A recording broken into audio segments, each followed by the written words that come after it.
మన తండ్రి అయినటువంటి దేవుణ్ణి ఆత్మతోనూ సత్యముతోనూ ఆరాధించడానికి మరియు ఆయన కుమారుని దినమందు ఈ రీతిగా తండ్రి అయినటువంటి దేవుడు మనకి ఆయన గనపరచడానికి ఇచ్చినటువంటి సమయాన్ని బట్టి తండ్రి అయినటువంటి దేవుడికి కృతజ్ఞతలు చెల్లిస్తూ మరి సకాలంలో చేరువచ్చిన ప్రియులందరూ కూడా వందనాలు తెలియజేస్తూ ఉన్నాను. గత ఆదివారంలో మనం చాలా చక్కటి విషయాన్ని ప్రారంభించాం. నీకు ఎవరు మాదిరి, నీవు ఎవరికి మాదిరి అనేటటువంటి విషయాన్ని మనం ఆలోచన చేశాం. నీకు ఎవరి మాదిరి, నువ్వు ఎవరికి మాదిరి, రెండవ భాగాన్ని ఈ దినం మనం కలిసి ఆలోచన చేయబోతున్నాం. మనకు తెలుసు కదా, యేసుక్రీస్తుల వారు మన జీవితాలకు ఒక మాదిరిగా ఉండేటటువంటి అద్భుతమైనటువంటి నడవడికను మన ముందు ఉంచి వెళ్ళాడు అన్న సంగతి మనం ఇందాక చదువుకున్నటువంటి లేఖన భాగంలో పేతురు గారు తెలియజేస్తూ చాలా చక్కటి విషయాలను అక్కడ పదజాలంగా వాడినటువంటి సందర్భాలు మనకి జ్ఞాపకం చేసుకుంటే అందులో మనకి కనిపిస్తున్నటువంటిది తన అడుగు జాడల యందు నడుచుకున్నట్లు అంటున్నాడు. తన అడుగు జాడల యందు నడుచుకున్నట్లు మీకు మాదిరి ఉంచిపోయాను. మీకు మాదిరి ఉంచిపోయాను. మాదిరి అంటే రోల్ మోడల్. మనకు తెలుసు కదా, రోల్ మోడల్ అనేటటువంటిది చాలామంది రోల్ మోడల్గా వాళ్ళ ఎన్నుకున్నటువంటి ఆ ప్రత్యేకమైనటువంటి ఆటల పోటీలు కావచ్చు, లేకపోతే సినిమా హీరోలు కావచ్చు, లేకపోతే పాటలు పాడేటటువంటి వారిని కావచ్చు, ఇలా వ్యాపారంలో కావచ్చు, ఇలా మనం ఏ రంగంలో అయితే వారిని కొంతమంది ఆ రంగంలో రాణించాలనుకునేటటువంటి వాళ్ళ విషయంలో చక్కటి ఆ యొక్క మోడల్ని తీసుకున్నారు. ఆ రోల్ మోడల్గా వాళ్ళని తీసుకుంటూ నిద్రలేచిన దగ్గర నుంచి వాళ్ళ ఫోటోలే ఏదో ఆరాధ్య దైవంగా ఈయన నా గురువు, లేకపోతే ఈయన నాకు ఒక రోల్ మోడల్ అని చెప్పుకుంటూ తిరుగుతూ ఉంటారు. నిజంగా ఇలాంటి ఒక రోల్ మోడల్స్, ఒక మోడల్ మాదిరి అనేటటువంటిది లోక సంబంధమైనటువంటి విషయాల్లో చాలామంది అలాగనే జీవిస్తూ ఉంటారు. ఈ సంగతి మనకు బాగా తెలుసు. అయితే క్రైస్తవులుగా ఉన్నటువంటి మనలో ఎవరు మనకి మాదిరి అని చెప్పడానికి మన రక్షకుడైనటువంటి యేసుక్రీస్తుల వారు మాత్రమే మనకి మాదిరి. ఎందుకనంటే పరలోకం మన యొక్క అంతిమ ప్రస్థానం. పరలోకాన్ని చేరుకోవడం నా ధ్యేయం. పరలోకం సంపాదించుకోవడం అనేటటువంటిది మన అల్టిమేట్ గోల్ అయితే, ఆ గోల్ని నువ్వు చేరాలనేనంటే పరలోకమునకు ఎక్కినవాడు, పరలోకము నుండి దిగి వచ్చినవాడు అయినటువంటి యేసుక్రీస్తుల వారు మాత్రమే మనకి మాదిరి అవ్వాలి. ఎందుకంటే ఆయన వెళ్ళొచ్చినటువంటి సంగతి మనకు బాగా తెలుసు. కాబట్టి ఆయనను అనుసరిస్తే, ఆయన యొక్క అడుగుజాడల్లో నడిస్తేనే పరలోకం అనేటటువంటిది ప్రాప్తిస్తుంది అన్న సంగతి మనకు బాగా తెలుసు.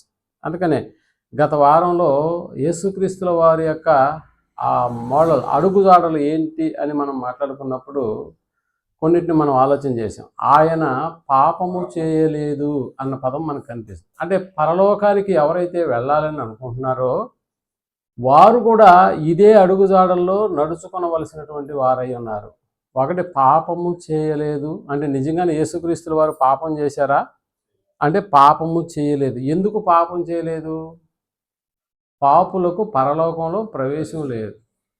ఒకవేళ ఈ లోకంలో పాపిగా ఉంటే పాపాల నిమిత్తం యేసుక్రీస్తుల వారు తన రక్తాన్ని చిందించాడు. ఆ రక్తాన్ని నువ్వు కానీ విశ్వసిస్తే, యేసుక్రీస్తును నమ్మకం ఉంచితే ఆ పాపాలన్నీ తీసివేసేటటువంటి ఒక కార్యక్రమం యేసుక్రీస్తులో ఉంది. అందుకనే మనకు తెలుసు కదా, ఒక అంటే ఊచ కాలు చేయబడినటువంటి వ్యక్తిని యేసు ప్రభుల వారు ఉన్నటువంటి ఇంటిలోకి దించినప్పుడు మంచం మీద నీ పాపములు క్షమించబడి ఉన్నవి అన్న పదం వాడతారు. అంటే పాపాలను క్షమించే అధికారం యేసు ప్రభుల వారికి ఉంది. కాబట్టి ఈ లోకంలో పాపిగా నువ్వు బ్రతికి పాపిగా మరణిస్తే పరలోకపు ప్రాప్తి అనేటటువంటిది జరగదు. కాబట్టి ఈ లోకంలో ఎవరిని ఆశ్రయించాలి అని అంటే యేసుక్రీస్తుల వారిని ఆశ్రయించాలి. కాబట్టి ఒక పాపిని మరొక పాపి ఆశ్రయిస్తే పాపాలు పోవు. అందుకని యేసుక్రీస్తుల వారు లోకంలో పాపము లేనటువంటి వాడిగా బ్రతికాడు. ఆయన యందు ఏ పాపము లేదు, ఏ పాపము లేదు అన్న పదం మనకు కనిపిస్తుంది. ఇందుకు సంబంధించి కొన్ని వచనాలను కూడా మనం ఆలోచన చేశాం. అందుకని యేసుక్రీస్తుని గురించి చెబుతూ పవిత్రుడను నిర్దోషియు పాపులలో చేరక అనేటటువంటి పదాన్ని కూడా మనం హెబ్రీ గ్రంథంలో కూడా మనం ఆలోచన చేసాం. ఇంకా చెప్పాలంటే పాపము చేయలేదు, ఆయన నోట ఏ కపటము కనబడలేదు అనేటటువంటి విషయాన్ని కూడా మనం ఆలోచన చేసాం. ఆయన నోట ఏ కపటము కనబడలేదు, ఆయన దూషింపబడి బదులు దూషింపలు లేదు, ఆయన శ్రమ పెట్టబడి బెదిరింపక న్యాయముగా తీర్పు తీర్చు దేవునికి తన్ను తాను అప్పగించుకొనెను అన్న పదం. అంటే ఏవైతే ఇలాంటివి మనకు ఒక మాదిరిగా కనిపిస్తున్నాయో, ఈ మాదిరిగా ఉన్నటువంటి వాటి విషయాలలో మనం కూడా అదే విధంగా నడుచుకోవాలన్నది దేవుని యొక్క సంకల్పం. కాబట్టి పేతురు గారితో పరిశుద్ధాత్మ ప్రేరణతో ఈ పదాలన్నీ రాయించడం మాత్రమే కాకుండా ఇలా తన అడుగుజాడల యందు నడుచుకునేటటువంటి వారికి పరలోకపు ప్రాప్తి అనేటటువంటిది సంభవిస్తుంది, ప్రాప్తిస్తుంది అని చెప్పక తప్పదు. కాబట్టి యేసుక్రీస్తుల వారు ఎలాంటి జీవన విధానం అయితే లోకంలో జీవించాడో మనకు తెలుసు కదా. దేవుని యొక్క ఉద్దేశం ఏంటంటే ప్రతి మనిషి నశించకూడదన్నది దేవుని యొక్క ఉద్దేశం. నశించకుండా అందరూ మారు మనసు పొంది రక్షణ పొందాలన్నది దేవుని యొక్క ఉద్దేశం. ఆ దేవుని యొక్క ఉద్దేశాన్ని నెరవేర్చడానికే యేసుక్రీస్తుల వారు లోకంలోకి వచ్చారు. లోకంలోకి వచ్చినటువంటి ఆయన ఏ పాపం చేయలేదు, శ్రమ పెట్టబడినా తిరిగి దూషించలేదు, ఏ కపటము ఆయన నోట్లో లేదు. ఇవన్నీ కూడా మనం ఆలోచన చేసినప్పుడు మనం కూడా క్రైస్తవులం అనేటటువంటి నామకరణం పెట్టుకున్నటువంటి మనం క్రైస్తవ జీవన విధానానికి మనం అలా లోబడి బ్రతకకపోతే ఎంత బ్రతుకు బతికి చివరికి పాతాళానికి వెళ్ళిపోవడం అనేటటువంటిది మన జీవితంలో జరగకుండా ఉండడానికే ఓ రోల్ మోడల్ని యేసుక్రీస్తుల వారిని లోకంలోకి తండ్రి అయినటువంటి దేవుడు పంపించాడు. ఇలా పంపించినటువంటి యేసుక్రీస్తుల వారిని గురించి ఎవరైనా ఆలోచన చేస్తున్నారంటే ఆయన గురించి చెప్పడానికి ప్రయత్నం చేసినటువంటి ప్రతి ఒక్కరిని కూడా లోకం దూషిస్తుంది, ఇంకా చెప్పాలంటే దౌర్జన్యాలు చేస్తుంది. ఇలా ఇంకా చెప్పాలంటే ఇక ఆయన గురించి రాయబడినటువంటి గ్రంథాలు కూడా తగలబెట్టేస్తుంది, చింపేస్తుంది. అంటే మాకు వద్దు, మాకు అక్కరలేదు అనేటటువంటి విషయాలు లోకంలో జరుగుతూ ఉన్నాయి. వీటన్నిటికీ మించి మరలా మనం యేసుక్రీస్తుల వారిని గురించి ప్రకటన చేయాలని అంటే ఒక్క వాక్యాన్ని బట్టి ప్రకటన చేయడం అనేటటువంటిది కాదు, కానీ మన ప్రవర్తనలో యేసుక్రీస్తుల వారిని మనం కానీ చూపించగలిగితే ఎవడు నిన్ను కొట్టడు, ఎవడు నిన్ను ద్వేషించడు, ఎవడు నిన్ను దూషించడు. అదే ఒక కరపత్రం ఎత్తుకొని పోయి కొన్ని గ్రామాల్లో అయితే బోర్డు పెట్టేస్తున్నారంట, క్రైస్తవులు ఈ ఊర్లోకి రాకూడదు, ఎందుకంటే ఈ ఊర్లో ఎవరు మీకు సంబంధించిన వాళ్ళు ఎవరు లేరు. అంటే మిగిలినటువంటి వాళ్ళు ఉండొచ్చు, కానీ వీళ్ళు పోయి వాళ్ళలో ఉండడానికి వాళ్ళు యాక్సెప్ట్ చేయరు. అలాగే యేసుక్రీస్తుని గురించి ఎవరు చెబదామన్నా కూడా ఎవరన్నా చెప్పినా వాళ్ళ గురించి వ్యతిరేకత అనేటటువంటిది ప్రారంభమవుతుంది. కాబట్టి ఇప్పుడు ఎలా చెప్పాలి యేసుక్రీస్తుని గురించి? మనం ఎవరు అంటే యేసుక్రీస్తుని ధరించుకున్నటువంటి వారం. ధరించుకున్నటువంటి నువ్వు కాదా అంటే నేను కాదు, నేను యేసుక్రీస్తుని. మరి అలాంటప్పుడు యేసుక్రీస్తు యొక్క అడుగుజాడలు మనలో ఎందుకు కనబట్టలేదు? దూషింపబడితే తిరిగి దూషించే పరిస్థితి మనలో ఉంది. ఆయన పాపం చేయలేదు, మనం పాపం చేసినటువంటి వారంగా తయారైపోతున్నాము. ఇంకా చెప్పాలంటే ఆయన నోట ఏ కపటము లేదు, మన నోట్లో అంతా కపటమే మనకు కనిపిస్తుంది. ఆయన శ్రమ పెట్టబడ్డాడు, బెదిరించలేదు. మనల్ని ఎవరైనా శ్రమ పెడితే నీకు ఆడు తెలుసా ఈడు తెలుసా అని మనం కూడా ఏం చేస్తామంటే బెదిరింపులేకి వెళ్ళిపోతాం. కాబట్టి యేసుక్రీస్తుల వారి యొక్క అడుగుజాడల్లో నడుచుకునేటటువంటి వారికి ఒక గొప్ప బహుమతి లేకపోతే ఒక గొప్ప రివార్డ్ ఏంటంటే పరలోకపు ప్రవేశం అనేటటువంటిది ఉచితంగా జరుగుతుంది అన్న సంగతి మర్చిపోవద్దు. పరలోకపు ప్రవేశం అనేటటువంటిది ఆయన అడుగుజాడల్లో నడుచుకునేటటువంటి ప్రతి ఒక్కరికి అది ప్రాప్తిస్తుంది. కాబట్టి ఇంకా ఆయన తన జీవితంలో ఏటేటిని కనపరిచాడు అని పోయినసారి మనం ఆలోచన చేసినప్పుడు పెందల కడనే నిద్ర లేచేవాడు అన్న పద్ధతిని కూడా మనం ఆలోచన చేసాం. అంటే చాలామంది చాలా రాత్రి అయిన తర్వాత పడుకుంటారు, చాలా పొద్దు పోయిన తర్వాత అంటే దాదాపు 10-11 కల్లా లేచేస్తారు. కానీ యేసుప్రభుల వారి యొక్క పరిస్థితి అలాంటిదా? పొగులంతా నడుచుకుంటూ వెళ్తున్నాడు. ఆ గ్రామానికి వెళ్దామా, ఈ పట్టణానికి వెళ్దామా అన్నట్లుగా. ఎందుకంటే రాత్రంతా 11 అయిపోయింది కదా, మళ్ళీ తెల్లారి లేచి మళ్ళీ పెందలకడే లేయడం అనేటటువంటిది నిజంగా మీరు ఆలోచన చేయండి. ఆ రోజు మేము క్యాంప్కి టూర్ ప్రోగ్రామ్కి వెళ్ళాం. దాదాపుగా మేము ఇంటికి వచ్చేసేటప్పటికి 10:30 అయింది. 10:30 అయ్యి మళ్ళీ ఇంటి దగ్గర అన్ని సామాన్లన్నీ సర్దుకొని పడుకునేటప్పటికి 12 అయి ఉంటుంది. మళ్ళీ నిద్రలేసి ఏం చేయాలి? పెందలకడనే లేయాలా? రాత్రి టూర్ ప్రోగ్రాం వెళ్ళాం కాబట్టి తెల్లారి క్లాస్ క్యాన్సిల్ చేసుకున్నామా? అలాగా మరలా వెంటనే పెందలకడే లేయాలి. మన దైనందిన కార్యక్రమాలు, ముఖ్యంగా దేవుని కార్యక్రమాలకు మనం అలక్ష్యత చూపించకుండా దాని విషయంలో మళ్ళీ మనం స్టడీ అయిపోతాం.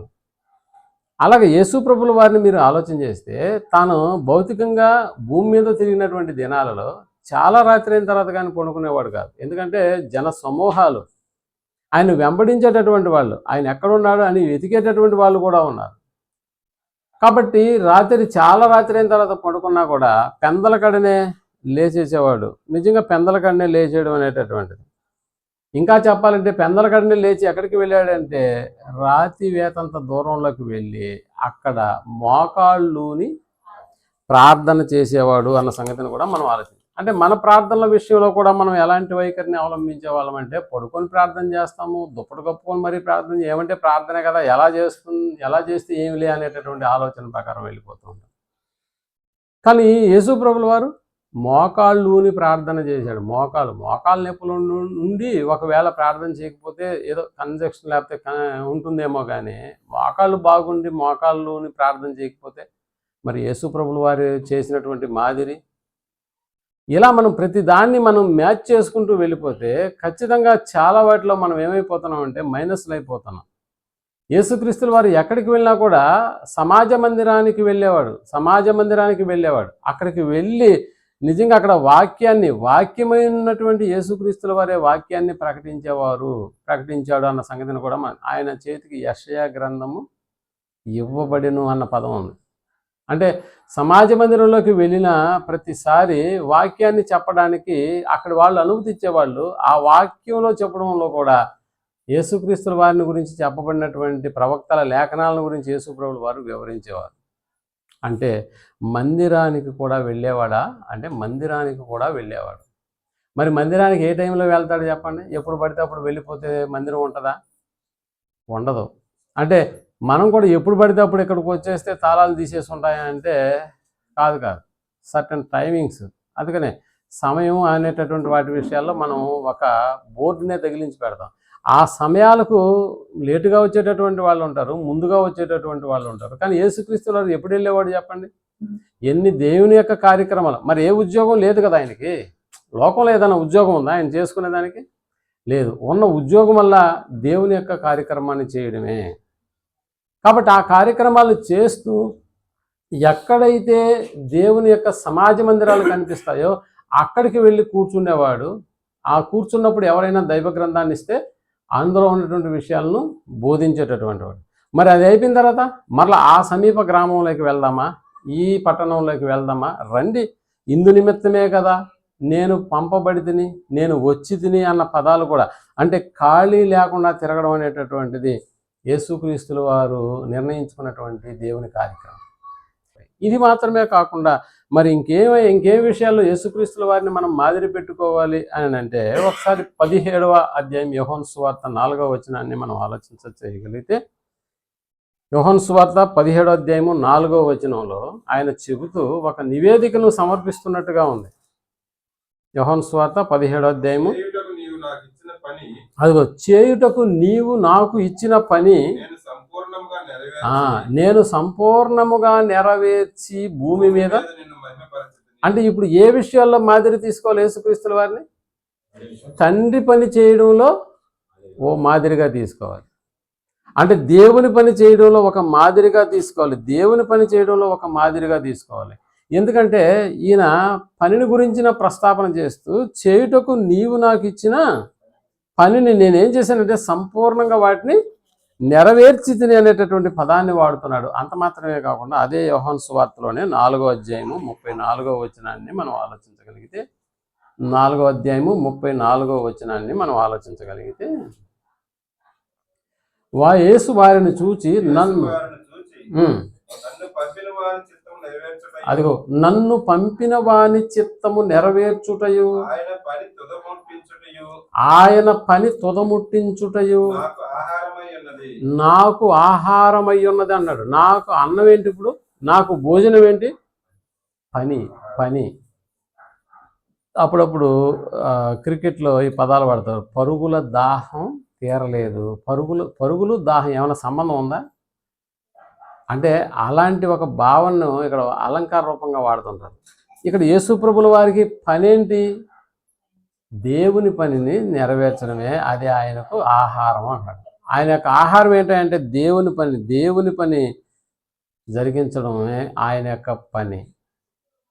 అదే ఆయనకు ఆహారం అన్నట్లుగా మాట్లాడుతున్నాడు. దేవుని యొక్క కార్యక్రమాలను చేయడంలో యేసు ప్రభుల వారికి మొట్టమొదటగా ఆయన పనిని నెరవేర్చడమే నాకున్నటువంటి ఆహారం అని అంటున్నాడు. అంటే ఇప్పుడు మన జీవితంలో కూడా యేసు ప్రభుల వారిని మాదిరిగా ఉంచుకోవాలంటే ఇప్పుడు మనం కూడా చేయవలసింది ఏంటి?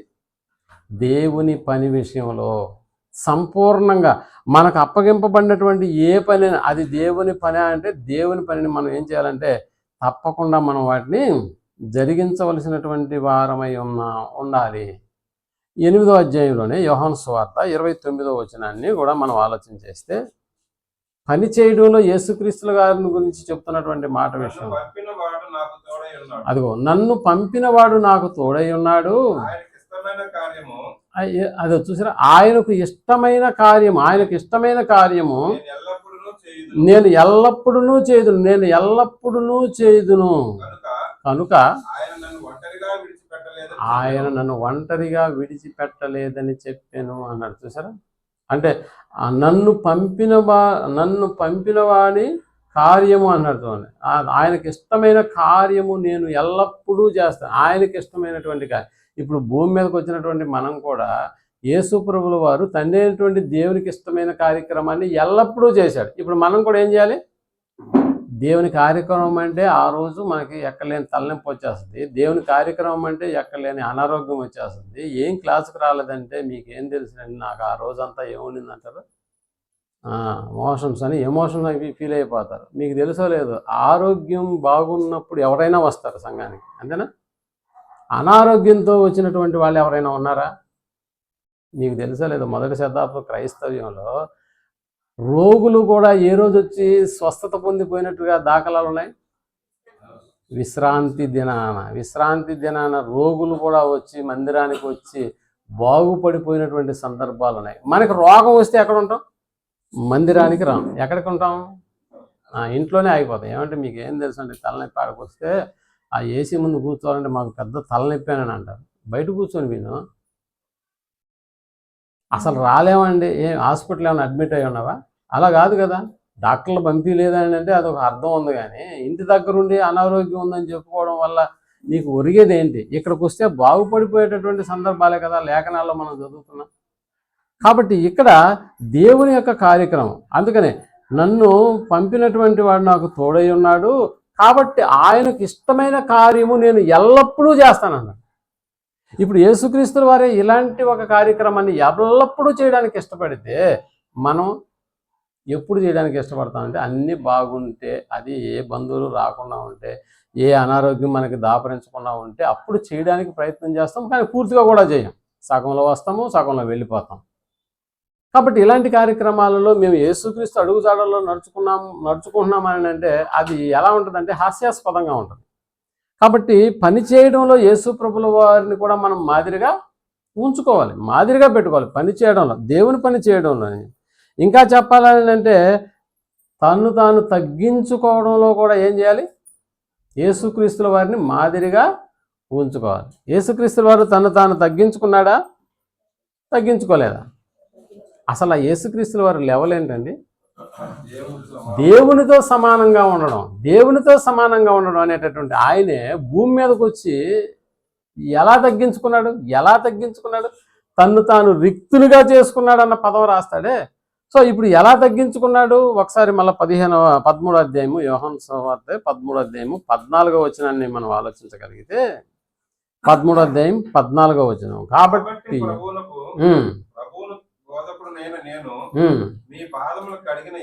అదిగో ప్రభువును బోధకుడనైన నేను, ప్రభువును మీకు ప్రభువుని, ప్రభు అంటే రాజు, నేను మీకు రాజును బోధకుడును అయినా కూడా నేను మీ పాదములు కడిగిన ఎడల మీరును ఒకరి పాదములు ఒకరు ఏం చేయాలంటే ఒకరి పాదాలు ఒకరు ఏం చేయాలా? కడగవలసినదే, కడగవలసినదే.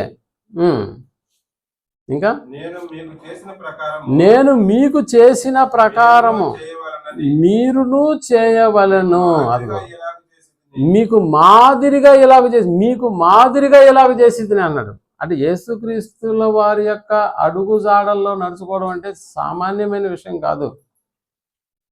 ఏదో మేము యేసుక్రీస్తును అనుసరిస్తున్నామని చెప్పుకోవడం కాదు. ఏదో సిలువ వేసుకొని తిరిగినంత మాత్రాన నువ్వు క్రైస్తవుడు కాదు.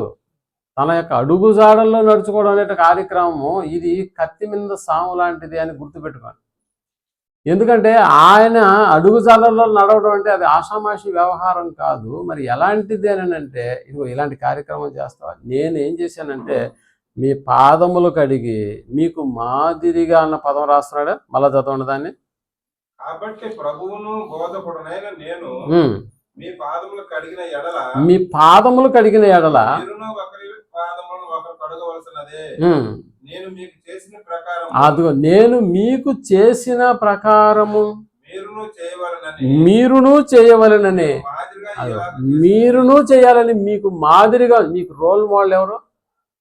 నేనే కదా. మరి నా అడుగుజాడల్లో మీరు నడవాలని అనుకున్నప్పుడు ఇప్పుడు నేను ఏం చేశానో అది కూడా మీరు చేయాలి. కాబట్టి నేను మీకు మాదిరిగా ఉన్నాను. మత్తయి సువార్త 20వ అధ్యాయము 25వ వచనాన్ని కూడా మనం ఆలోచించగలిగితే, మత్తయి సువార్త 20వ అధ్యాయము 25వ వచనంలో యేసు తన యొద్దకు వారిని పిలిచి అన్యజనులలో అధికారులు వారి మీద ప్రభుత్వం చేయుదురనియు వారిలో గొప్పవారు వారి మీద అధికారం చేయుదురనియు మీకు తెలియను. మీకు తెలుసు. మీలో అలా ఉండకూడదు, మీలో అలాగుండకూడదు, మీలో అలాగుండదు. లోకంలో ఉన్నవాడు అధికారంగా ఉంటాడేమో, అధికారం చలాయిస్తాడేమో, కానీ మీలో అలా, మీలో అంటే ఎవరు వీళ్ళు? ఆ రోజు యేసుక్రీస్తుని అనుసరిస్తున్నటువంటి శిష్యులే. ఈరోజు శిష్యుల సంఖ్య పెరిగిందా? అందులో మనం కూడా ఉన్నామా? ఇప్పుడు మీలో అన్న పదం అంటే మనలో అన్న పదాన్ని గురించి ఇక్కడ చేర్చుకోవాలి. మీలో అలాగ ఉండకూడదు. మీలో ఎవడు గొప్పవాడై ఉండగోరును వాడు మీకు పరిచారకుడై ఉండవలను. మీ పరిచారకుడై ఉండాలి. గొప్పవాడు కావాలనుకుంటున్నావా? ఫస్ట్గా నువ్వు చేయాల్సిన కార్యక్రమం ఏంటంటే చేపర పట్టుకో, బాత్రూమ్స్ మొట్టమొదటిగా అక్కడి నుంచి క్లీన్ చేసుకుంటూ రావాలి. ఇలా చేసే కార్యక్రమం ఏమైనా ఉంటుందా మన జీవితంలో? ఉండదు. చేపర పట్టుకుని ఊడ్చే పరిచారం చేసేటటువంటి వాడు పరిచారకుడై ఉండవలను. మీ పరిచారకుడై ఉండవలను. మీలో ఎవడు ముఖ్యుడై ఉండగోరునో వాడు మీ దాసుడై ఉండవలను. ముఖ్యుడుగా నేను ఇంతమందిలో నేను నెంబర్ 1 కావాలంటే ఇప్పుడు యేసుక్రీస్తు చెప్పిన పాయింట్ ఏంటండి? నువ్వు దాసిరకం చేయి. నేను కూడా అలా చేసినటువంటి వాడిని. నా అధికారం చూస్తే దేవునితో సమానంగా ఉండడం, కానీ దాన్నే నేను విడిచిపెట్టి ఇక్కడికి వచ్చి నేనేం చేస్తున్నాను? శిష్యుల పాదాలు గడుగుతున్నాను. నేను ముఖ్యుని అవ్వాలంటే నేను దాసిరకం చేస్తున్నాను. అదే కదా ఆయన చెప్తున్నది. కాబట్టి ముఖ్యుడకు గోడువాడు ఎవడో మీ దాసుడై ఉండవలను. అలాగే మనుష్య కుమారుడు పరిచారం చేయించుకుంటూ రాలేదు, కానీ పరిచారము చేయుటకు అనేకులకు ప్రతిగా విమోచన క్రయదముగా తన ప్రాణమునిచ్చుటకు వచ్చెను అని చెప్తున్నాడు. అంటే ఇప్పుడు యేసుప్రభుల వారి విషయంలో కూడా మనం తగ్గించుకునేటటువంటి వాటి విషయంలో ఆయన ఎలా తగ్గించుకున్నాడో అలాంటి ఒక మాదిరిని కూడా మన జీవితాల్లో మనం కలిగి ఉండాలి అని చెప్తున్నాడు. కాబట్టి మీకు మాదిరిగా చేసిపోతుంది అన్న పదాన్ని వాడుతున్నాడు. ఇంకా ఏ విషయంలో ఆయన మనకి మాదిరి? నీకు ఎవరు మాదిరి అనేటటువంటి ప్రశ్నలో 2వ భాగంలో మనం ఆలోచిస్తున్నటువంటి మిగిలినటువంటి పాయింట్లు మీరు గమనించుకోవాలి. కాబట్టి పని చేయడంలో యేసుక్రీస్తుని మాదిరిగా ఉంచుకోవాలి. ఇంకా తగ్గించుకోవడంలో యేసుక్రీస్తుల వారిని మాదిరిగా ఉంచుకోవాలి. ఇంకా చెప్పాలంటే క్షమించడంలో కూడా యేసుక్రీస్తుల వారిని ఏం చేయాలి? మాదిరిగా ఉంచుకోవాలి. క్షమించడంలో మాదిరిగా ఉంచుకోవాలనా? అవును, క్షమించడంలో కూడా. ఎవరిని క్షమించాడండి అని అంటావా? ఎవరిని క్షమించలేదు చెప్పండి. యేసుక్రీస్తుల వారు ఎవరిని క్షమించలేదో చెప్పండి. ఒకసారి మళ్ళీ మత్తయి రాసిన సువార్త 9వ అధ్యాయం 6వ వచనాన్ని మనం ఆలోచించగలిగితే, 9వ అధ్యాయం 6వ వచనాన్ని మనం, ఆయన పాపములను క్షమించుటకు అదిగో ఆయన ఆయనను ఆ, ఆయనను పాపములను క్షమించుటకు పాపములు క్షమించుటకు భూమి మీద మనిషి కుమారునికి భూమి మీద మనుష్య కుమారునికి అధికారము కలదని మీరు తెలుసుకొనవలెనని అధికారము కలదని మీరు తెలుసుకొనవలెనని చెప్పి ఆయన పక్షవాయువు గలవాన్ని చూచి నీవు లేచి మంచం ఎత్తుకొని నీ మంచం ఎత్తుకొని ఇంటికి పొమ్మని నీ చెప్పగా ఇంటికి పొమ్మని చెప్పగా అన్నాడు. అంటే ఇక్కడ ఏం చెప్తున్నాడు? పక్షవాయువు గలవాన్ని ఏం పాపములు క్షమించుడు అంటే క్షమించేటటువంటి వాటి విషయంలో కూడా యేసు ప్రభుల వారిని మనం ఆదర్శంగా తీసుకోవాలి. రోల్ మోడల్ అనమాట. సరే, ఇక్కడ పాపాలు క్షమించడం అని అంటే నిజంగా తనను దూషించినటువంటి వారిని, తనను కొరడాలతో కొట్టినటువంటి వారిని యేసుక్రీస్తు వారు క్షమించలేదా? మరి ఏ రకంగా క్షమించాడు? తండ్రి, వీరు ఏం చేయుచున్నారో వీరు ఎరుగరు కనుక వీరిని క్షమించు అనేటటువంటి పదం. మనకు కూడా ఎన్ని ఆజ్ఞలు లేవు? నీ శత్రువును ప్రేమించు అనేటటువంటి పదాలు మనకు కనిపిస్తున్నాయి కదా. అంటే నువ్వు ప్రేమించడం అనేటటువంటి కార్యక్రమంలో ప్రేమించడంలోనూ యేసుక్రీస్తుల వారిని మాదిరిగా పెట్టుకోవాలి. నీ శత్రువులు అనేటటువంటి వారి విషయంలో వారిని క్షమించడం అనేటటువంటి వాటి విషయంలో కూడా ఏం చేయాలంటే యేసుక్రీస్తుల వారిని మాదిరిగా ఉంచుకోవాలి. మనకి మాదిరి ఎవరైనంటే ఇదిగో క్షమించడంలో యేసుక్రీస్తుల వారిని మాదిరిగా ఉంచుకో. ఇంకా చెప్పాలంటే ప్రేమించడం అనేటటువంటి వాటి విషయంలో కూడా యేసుక్రీస్తుల వారిని మనం ఏం చేయొచ్చు అని అంటే ఓ మాదిరిగా చేయాలి. ప్రేమించడం అనేటటువంటి వాటి విషయం నిజంగా మనుషులను ప్రేమించడం అనేటటువంటి కార్యక్రమం చాలా అసాధ్యమైనటువంటిది మనిషికి. కానీ యేసుక్రీస్తులను ఒక్కసారి చూడు, ఆయన ఎంతగా ప్రేమించాడో అన్న సంగతి ఒకసారి మనం యోహాను రాసిన సువార్త 15వ అధ్యాయంలోనే 12వ వచనాన్ని మనం ఆలోచించగలిగితే, యోహాను సువార్త 15వ అధ్యాయము 12వ వచనాన్ని మనం ఆలోచించగలిగితే, అదిగో నేను మిమ్మును ప్రేమించానా అదే ప్రకారము అది మీరు ఒకరినొకడు ప్రేమించవలెనన్నది నా ఆజ్ఞ అన్నాడు. నా ఆజ్ఞ అంటే దేవుని యేసుక్రీస్తుల వారి యొక్క ఆజ్ఞ ఏంటంటే ఒకరినొకరు ఏం చేయాలి? ఎలా ప్రేమించాలి? నేను ఎలాగైతే ప్రేమించానో అలాగే మీరు కూడా ఒకరినొకరు ఏం చేయాలి? ప్రేమించాలి. అంటే ఇప్పుడు ప్రేమించడంలో యేసుక్రీస్తుల వారిని మాదిరిగా తీసుకోవాలా? అవును. 13వ అధ్యాయము 34వ వచనాన్ని కూడా మనం ఆలోచించగలిగితే, యోహాను సువార్తలోనే 13వ అధ్యాయము 34వ వచనం, అది మీరు ఒకరినొకరు ప్రేమింపవలెనని మీకు క్రొత్త ఆజ్ఞ ఇస్తున్నాను. అదిగో నేను మిమ్మును ప్రేమించినట్టే మీరును ఒకరినొకరు ఏం చేయాలంట? ప్రేమించాలి. మీరును ఒకరినొకరు ప్రేమించాలి. ఒకరినొకరు ప్రేమించాలి అంటే ప్రేమించడంలో మార్గదర్శి యేసుక్రీస్తుల వారు, క్షమించడంలో మార్గదర్శి మాదిరి యేసుక్రీస్తుల వారు, దేవుని పని చేయడంలో మార్గదర్శి మాదిరి యేసుక్రీస్తుల వారు, తను తాను తగ్గించుకోవడంలో ఓ మార్గదర్శి ఎవరు అని అంటే యేసుక్రీస్తుల వారు. నేను కూడా మార్గదర్శిలో చేరాను అని చెప్పుకుంటుంటారు లోకంలో. దేనికి ఈ మార్గదర్శిలో చేరడం? డబ్బులు సంపాదించుకోవడానికి కోసం. అంటే వాళ్ళ పదమే అలాంటి పదాన్ని ఉపయోగించేశారు. మార్గదర్శిలో చేరండి, డబ్బులు సంపాదించండి అన్నట్టుగా. కానీ ఈ మార్గదర్శి డబ్బులు సంపాదించుకోవడమేమో కానీ ఈ మార్గదర్శి అయినటువంటి యేసుక్రీస్తుల వారు పరలోకాన్ని సంపాదించడంలో మీకు చాలా చాలా చక్కగా ఉపయోగపడేటటువంటి వ్యక్తి ప్లస్ శక్తి. కాబట్టి యేసుక్రీస్తును అనుసరించేటటువంటి ప్రతి ఒక్కరు కూడా ఈ లక్షణాలు కానీ వారిలో కలిగి ఉంటే పరలోకపు ప్రాప్తి అనేటటువంటిది చాలా సునాయాసంగా దొరికేటటువంటి కార్యక్రమము. మరి ఇంకా దేని విషయాల్లో యేసుక్రీస్తుల వారిని మాదిరి పెట్టుకోవాలి? ఇదిగో దేవుని యందు భయభక్తులు కలిగి ఉండడం ఎలాగో యేసుక్రీస్తుల వారిని చూసి నేర్చుకోవాలి. దేవుని యందు భయభక్తులు కలిగినటువంటి ఆ మాదిరి యేసుక్రీస్తులో మనకు కనిపిస్తుంది. హెబ్రీయులకు రాసిన పత్రిక 5వ అధ్యాయం 7వ వచనంలో కూడా ఇదే శరీరధారి ఉన్న దినములలో మహారోదనముతోను కన్నీళ్లతోను తన్ను మరణము నుండి రక్షింపగలవానికి భయభక్తులు కలిగి ఉన్నందున ఆ పదాన్ని అనలేదు. భయభక్తులు కలిగి ఉన్నందున ఆయన అంగీకరింపబడెను. అంటే ఆయనకే లోకంలోకి వచ్చిన తర్వాత దేవుని యందు భయభక్తులు కలిగి ఉండడం అనేది తప్పలేదు, అంతేనా? మరి ఇంకా మన పరిస్థితి ఏంటి? ఏ విధంగా మనం ఆయనతో సమానం అవ్వగలుగుతాం? ఏ విధంగా ఆయనతో పాటుగా పరలోకపు ప్రవేశం జరుగుతుంది? అంటే ఎన్ని విషయాలలో యేసుక్రీస్తుల వారు మాదిరిగా ఉన్నారో ఒక్కసారి ఆలోచన చేయండి. ఎవరు నీకు మాదిరి అని అంటే, నాకు మాదిరి పలానా అని చెప్తావా? నాకు మాదిరి ఆటల్లో పలానా అని చెప్తావు, నాకు హీరోయిజంలో పలానా అని చెప్తావు. కానీ ఏ రోజన్నా యేసుక్రీస్తుని మాదిరిగా ఉంచుకున్నానో లేకపోతే మాదిరిగా చూపిస్తున్నాను అనేటటువంటి దాఖలాలు ఏమైనా ఉన్నాయా? లేదు ప్రియమైనటువంటి క్రైస్తవులమని చెప్పుకున్నటువంటి మనకు కూడా మాదిరిగా మరొకడు తయారైపో ఉంటాడు ఎక్కడో ఒక దగ్గర. కానీ క్రైస్తవులమని చెప్తున్నటువంటి మనం ఆ క్రైస్తవ్యం అనేటటువంటి పదంలో ఉన్నటువంటి క్రీస్తు అనేటటువంటి ఆయన్ని మాదిరిగా మనం ఎప్పుడు చూపించడానికి కూడా ఇష్టపడట్లేదు. ఎన్ని విషయాల్లో చూపిస్తున్నాడో చూడండి యేసుక్రీస్తుల వారు.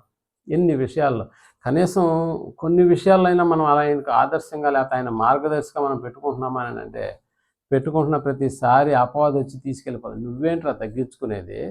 ఇది ఒకవేళ తగ్గించుకోవాలన్న ఆలోచన వచ్చినా కూడా నువ్వేంటి, నీ లెవెల్ ఏంటి?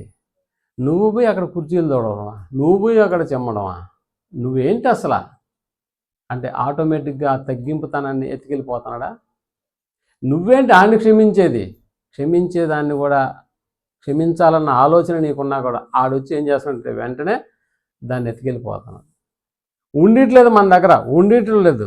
నువ్వేంటి ఆయన్ని ప్రేమించేది? ఆడు ఎంత చేశాడో తెలుసా నీకు? అయినా నువ్వు వాడిని ప్రేమిస్తావా? భయభక్తులు కలిగి ఉన్నాడు కదా. మరి ఎవడు భయభక్తులు కలిగి ఉన్నాడు లోకంలో? ఒక్కసారి ఒక్కడిని చూపించాడని అంటాడు. ఉన్న మనకు ఆ భయం ఆ భక్తి కూడా కాస్త ఏమైపోతుంది, దూరం అయిపోతుంది. చూసారా అపవాది ఎన్ని విధాలుగా మన మీద దాడి చేసి మనం ఎవరికి మాదిరిగా ఉండి మనం ఎవరిని మాదిరిగా పెట్టుకొని ఈ బ్రతుకు బతికితే పరలోకపు ప్రాప్తి జరుగుతుందన్న సంగతి వాడికి తెలుసు. కాబట్టి ఇలాంటి విషయాల్లో అపవాది ఏం చేస్తున్నాడంటే అప్పలంగా మన యొక్క ఈ గుణాలన్నింటినీ కూడా ఎగరేసుకుని వెళ్ళిపోతున్నాడు. ఆ సందర్భం వచ్చినప్పుడు మీరు చూడండి, ఇలా తగ్గించుకోవాలి, నన్ను నేను తగ్గించుకోవాలి అనుకున్నప్పుడు చూడు, నువ్వు ఎక్కడ తగ్గబాకు, అసలు తగ్గేదే లేదు అంటాడు. ఆ సినిమా డైలాగ్ గుర్తు చేస్తాడు అక్కడ. చూసారా ఇలాంటి ఒక వైఖరి మన జీవితంలో కానీ కనిపిస్తే నిజంగా ప్రేమ పరలోకం అనేటటువంటిది అది రాదు. ఆ లోకం రావాలని అంటే ఏదో స్తోత్రం స్తోత్రం ప్రభువా ప్రభువా అని 10,000 సార్లు నువ్వు స్తోత్రాలు పలికినా రానటువంటి లోకం అది. ఒక్కసారి ఆయన అడుగుజాడలేదు నడుచుకునేదానికి ప్రయత్నించి ఒక్కసారి 10,000 స్తోత్రాలు చెప్పడం కంటే ఒక్క ఆజ్ఞ విషయంలో దేవుని విషయంలో ఒక్కటి నువ్వు నడిచి చూడు, ఒకే ఒక మాదిరితనాన్ని నువ్వు చూపించి చూడు, మిగతావన్నీ ఆటోమేటిక్గా నువ్వు చూపించాల్సిన పరిస్థితి ఏర్పడుతుంది. ఒక్క దాంట్లో నువ్వు ఆయనకు మాదిరిగా బతికి చూడు, నిన్ను నువ్వు తగ్గించుకొని చూడు, మిగతా విషయాలన్నీ కూడా నువ్వు తగ్గేటట్లుగా చేస్తుంటుంది. ప్రేమించి చూడు, ఇంకేం చేయలేదు, ప్రేమించి చూడు, క్షమించేదానికి ఇష్టపడిపోతావు. క్షమించి చూడు, దేవుని యొక్క పని చేసేదానికి ఇష్టపడిపోతావు. దేవుని యొక్క కార్యక్రమాల్లో నువ్వు పాల్గొనడానికి ఇష్టపడిపోతావు. ఇలా ఒకదాన్ని మనం నెట్టివేసేస్తే మిగతా ఏ విషయాల్లో కూడా మనం ఆయన్ను మాదిరిగా తీసుకునేటువంటి పరిస్థితి ఉండదు. కాబట్టి నీకు ఎవరు మాదిరి అని అంటే మన రక్షకుడైనటువంటి యేసుక్రీస్తు వారు మనకు మాదిరిగా ఉన్నాడు కదా. ఇన్ని విషయాల్లో ఆయన మనకు మాదిరిగా ఉన్నాడు అన్న సంగతి మనం లెక్కలేసుకుంటే నిజమేనండి, ఇక ఆయనతో పాటుగా నేను కూడా అలాగనే బ్రతుకుతానని ఒకవేళ నువ్వు నిర్ణయాలు తీసుకుంటే మరి నువ్వు ఎవరికైనా మాదిరిగా ఉంటున్నావా? ఒక్కసారి ఆలోచించే.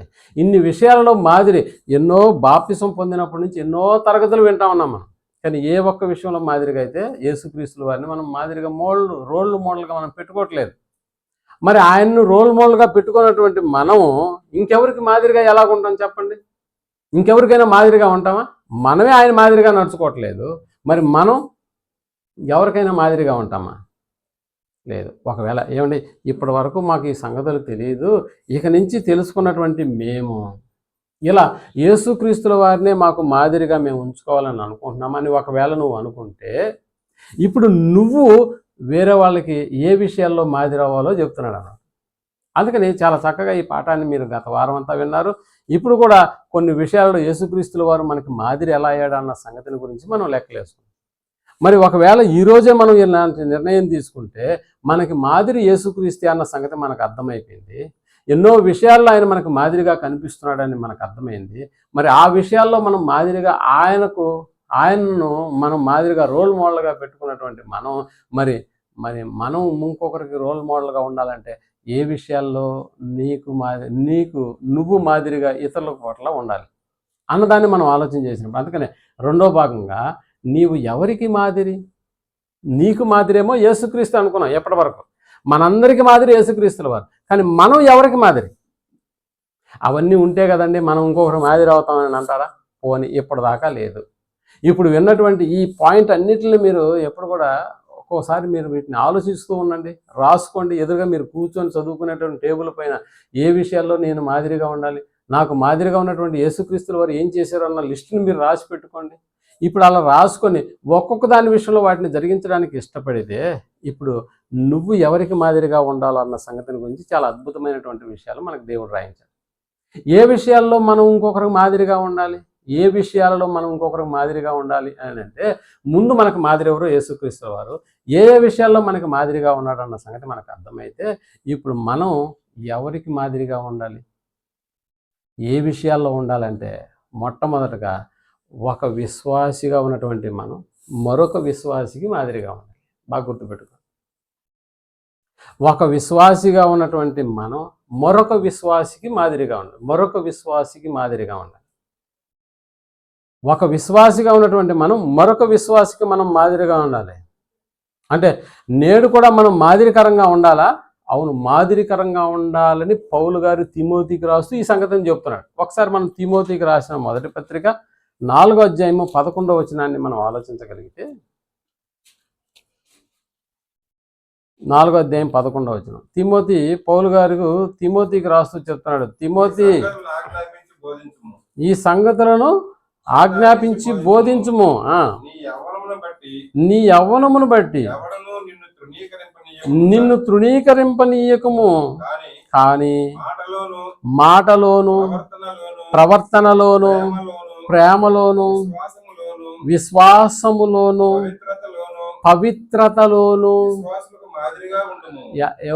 ఎవరికి మాదిరిగా ఉండమంటున్నాడు?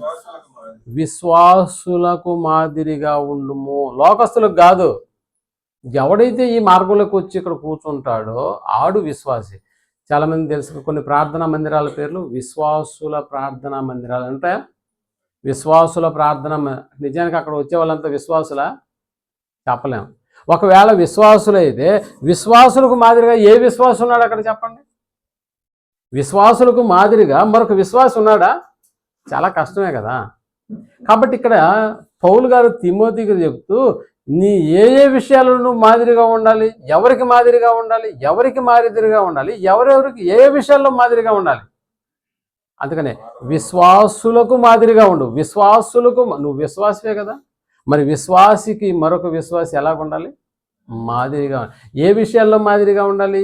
మాటలోను ప్రవర్తనలోను ప్రేమలోను విశ్వాసములోను పవిత్రతలోను అన్న.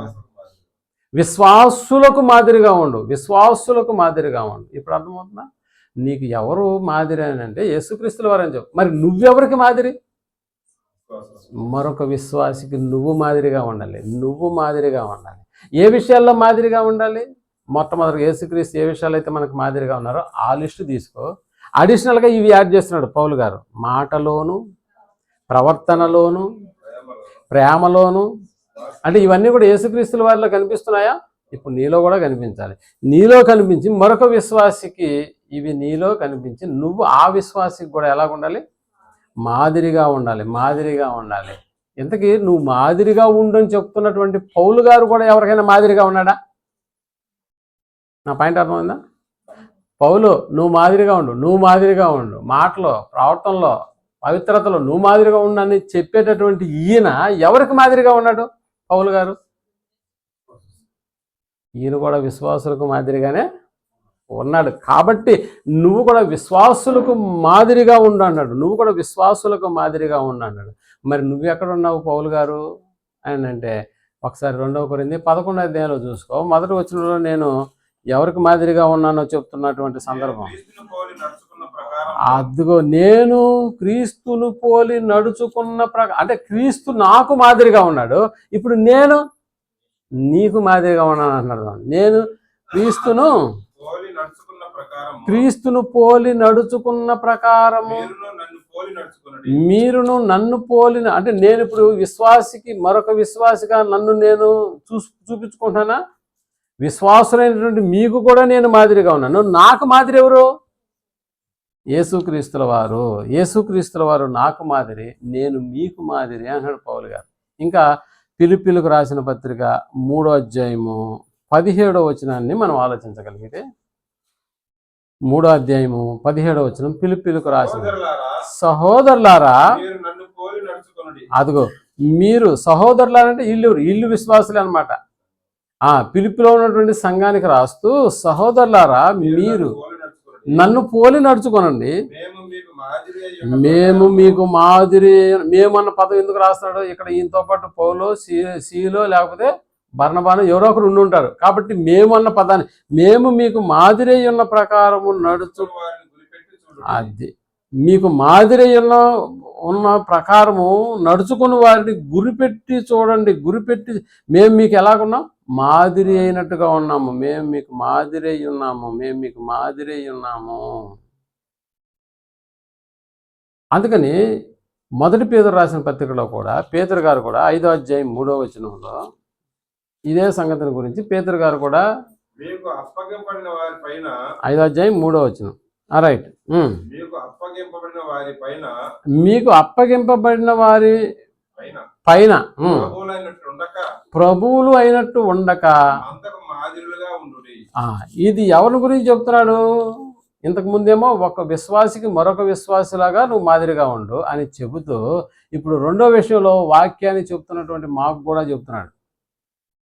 అంటే ఇదొక కేటగిరీ, ఇదొక డిపార్ట్మెంటా? అవును, ఇదొక డిపార్ట్మెంట్. ఈ డిపార్ట్మెంట్ అంటే ఇంతకు ముందు వాక్యం వినేటటువంటి వాళ్ళ గురించి మాట్లాడాడు.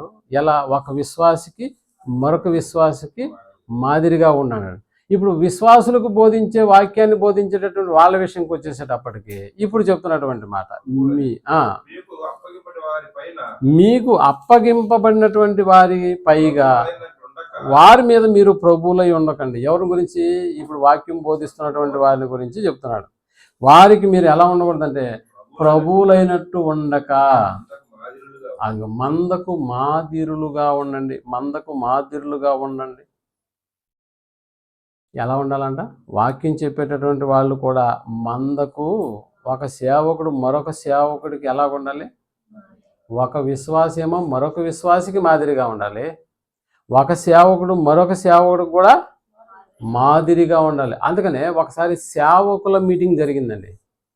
పౌలు గారు దానికి అధ్యక్షత వహించాడు. ఒకసారి ఎక్కడ జరిగింది బోధకుల మీటింగ్? 20వ అధ్యాయం అపోస్తుల కార్యంలోకి వెళ్దాం.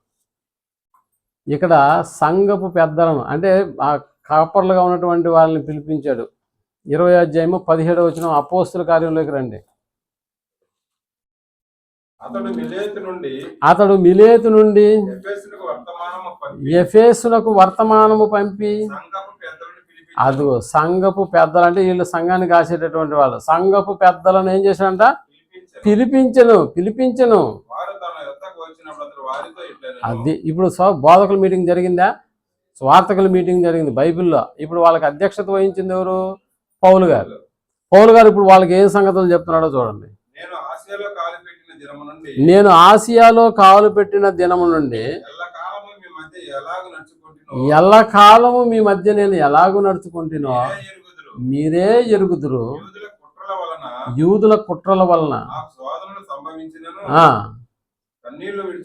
కన్నీళ్లు విడుచుచు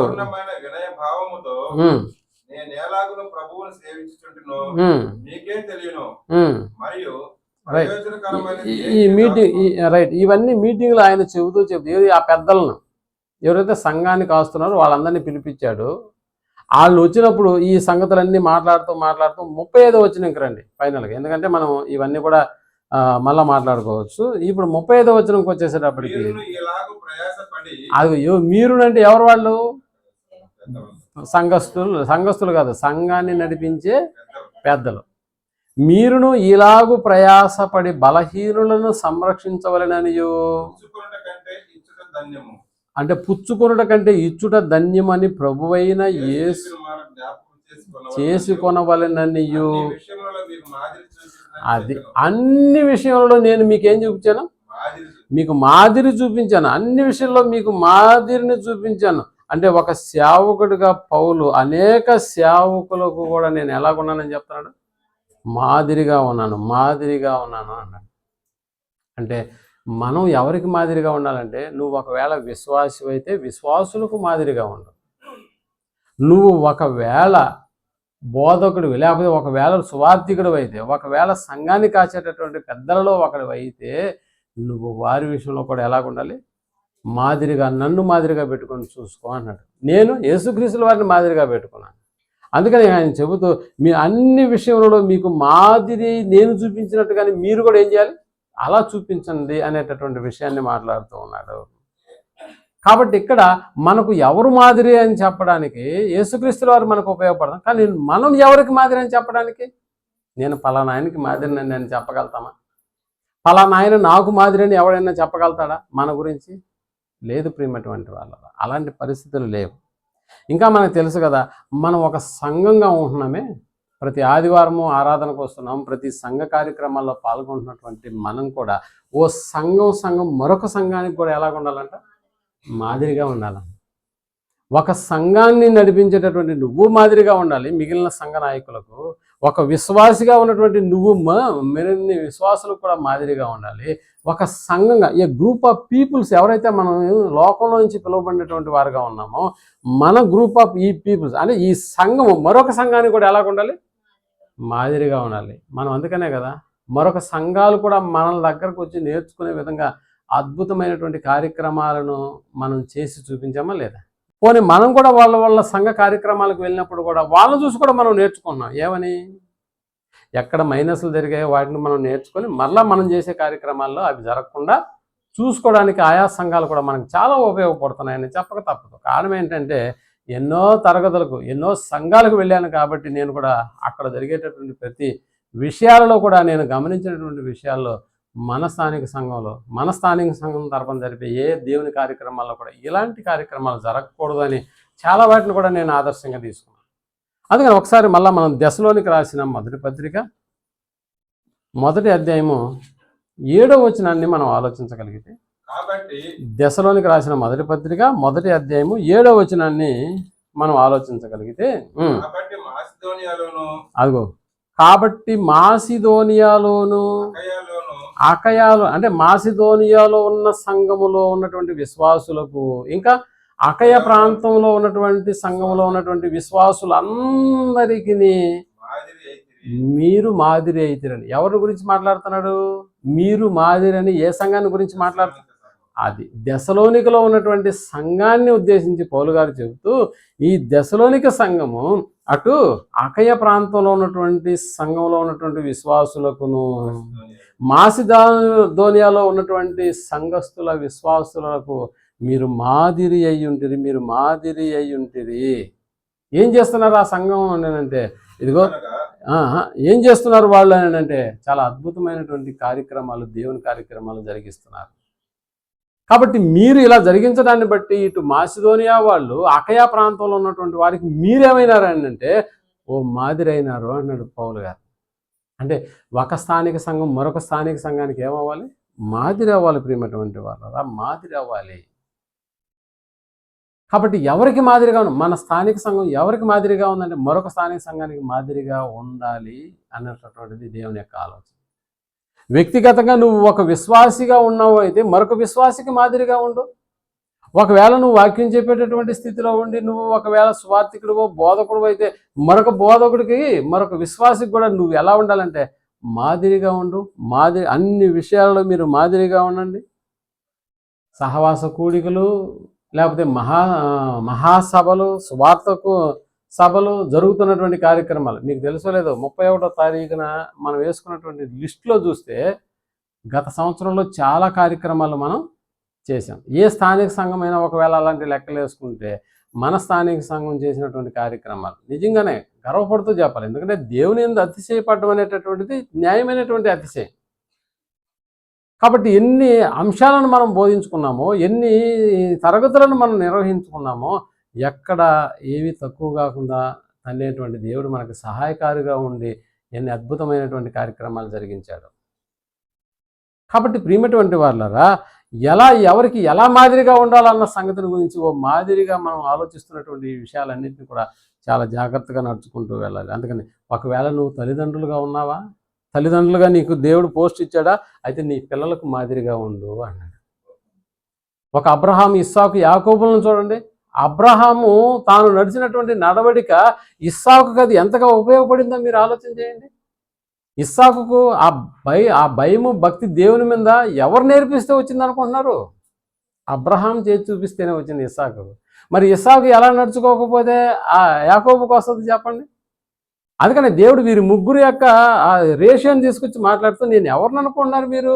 అబ్రహాము దేవుడును, ఇస్సాకు దేవుడును, యాకోబు దేవుడు అని చెప్పుకునే దానికి గర్వపడుతున్నాడు ప్రియమైనటువంటి వాళ్ళ.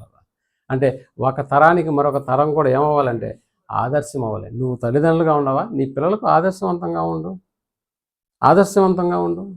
ఇలా ఏ పోస్ట్లో ఉన్నా కూడా నువ్వు ఏదో ఒక కంపెనీలో ఉద్యోగం, మరొక ఉద్యోగికి ఎలా ఉండాలి? మాదిరిగా ఉండు. మరొక ఉద్యోగికి మాదిరిగా ఉండు. రే పని చేయడం అంటే ఆయన చూసి నేర్చుకుంటా, ఆడు టయానికి వచ్చేస్తాడా? మరి మనం ఎందుకు రావట్లేదు? అలా నువ్వు ఉద్యోగిగా ఉంటే మరొక ఉద్యోగికి మాదిరిగా ఉండు. నువ్వు టీచర్గా ఉంటే మరొక టీచర్కి మాదిరిగా ఉండు. ఒక విశ్వాసిగా ఉంటే మరొక విశ్వాసికి మాదిరిగా ఉండు.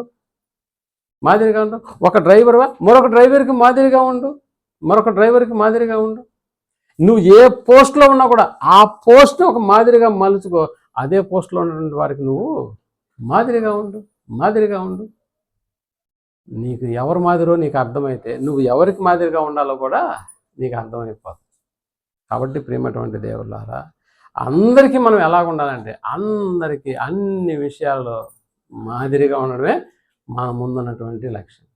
కాబట్టి నీకు ఎవరు మాదిరి, నువ్వు ఎవరికి మాదిరో ఇప్పుడు మనం బాగా అర్థం చేసుకుంటే అలాంటి అనేకమైనటువంటి వారికి మనం మాదిరిగా బ్రతికి ఆ రానున్నటువంటి ఆ పరలోకాన్ని మనం ప్రవేశం అనేటటువంటిది మనం సమృద్ధిగా జరిగించుకోవాలని కోరుకుంటూ ఈ మాటలు ముగిస్తున్నాను. ప్రార్థన చేసుకుందాం.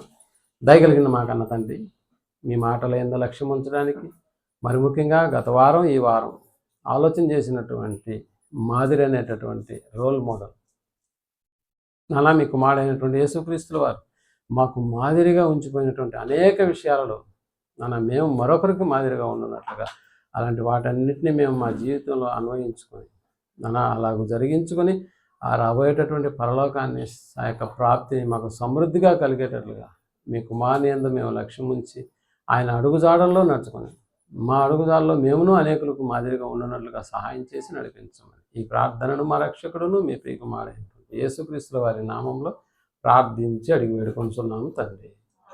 ఆమేన్.